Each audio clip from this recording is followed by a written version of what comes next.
In this video, I'm gonna show you guys how to go from no idea whatsoever to big idea in only 10 minutes. In the last couple of weeks, I decided it was time to let one of my background projects go. So now I'm looking for some new, fresh ideas to let swim around in my mind. But I don't have a lot of time, so let's get the timer ready.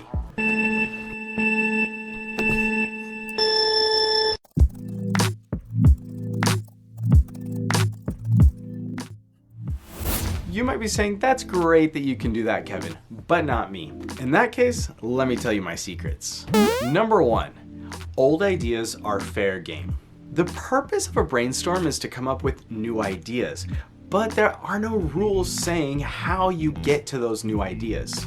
Old ideas are a great place to start, especially if you didn't end up using those old ideas in the first place. Some of the old ideas you see popping up for me are non-traditional elemental magic and number-based cultures.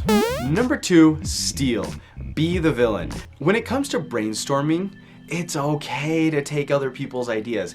In fact, in reality, there is no such thing as a completely original idea. And besides, this is just a brainstorm. The ghost of Stan Lee isn't going to at you if you write, boy is bitten with beetle and gets special beetle powers and becomes a superhero. You'll notice up there, eat things to get magic. I totally stole that from Mistborn and from the anime Fairy Tail. Star Magic I stole from my sister, and actually now that I think of it, Fairy Tail as well. Number three, find the magic in the mundane. In the reality, this is kind of just find the mundane, but that sounds mundane. You could also look at this as look for real world inspiration. You'll notice on my list, dinosaur, that actually comes from something sitting here on my desk. I consider that like part of finding the mundane. Also, all the chosen one stuff. Digimon, dude. You really never know what will inspire you. Don't leave anything out. A lamp is boring until it becomes a woman's leg. Some of the best stories take something boring and spice it up. Number four, world build. Every genre world builds, not just fantasy and sci-fi, even though world building is usually connected with fantasy and sci-fi. A farm in Kansas needs just as much building as a emerald city. This is your magic, geography, science, history, specific locations, landmarks, cultural identity, family structure, professions, societal structures, technologies, etc., etc., etc. Nothing is boring, nothing is cool, and nothing is off limits, even if it feels scientifically impossible or scientifically complicated. Number five, explore story element. Story elements are things like setting, character, theme, plot, point of view, conflict. Remember though, brainstorming is usually basic. You're not trying to come up with all of these elements for one story.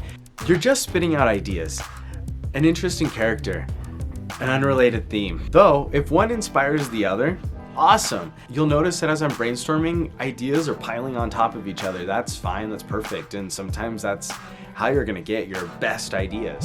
Number six, combine ideas. This could be mashups of your favorite stories, combinations of ideas that you've already put out there, favorite ideas with new twists. You'll notice that a lot of my ideas appear on this list multiple times, but in brand new ways. An example of that is like the Chosen One, Survivor, throwing those ideas around, and I'm twisting them and trying to come up with different ways to look at this one idea.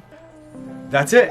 10 minutes is up. Let's see how I did. 47 ideas. That's not too bad. Now that I've generated this massive list of randomness, there's a couple items that stood out. The Firewalkers, the Chosen One competition, the secrets to the past idea, the nomad animal connection, the dark patches, and the world with distortions. I'm gonna let these ideas kind of hang out and bounce around for a couple of days in my mind, and then I will test them out and see if I can get some kind of workable story out of it. If you would like to see a video on that process, make sure to give this video a like and subscribe as well so you don't miss it. And in the meantime, check out this video to see what I'm actually working on right now.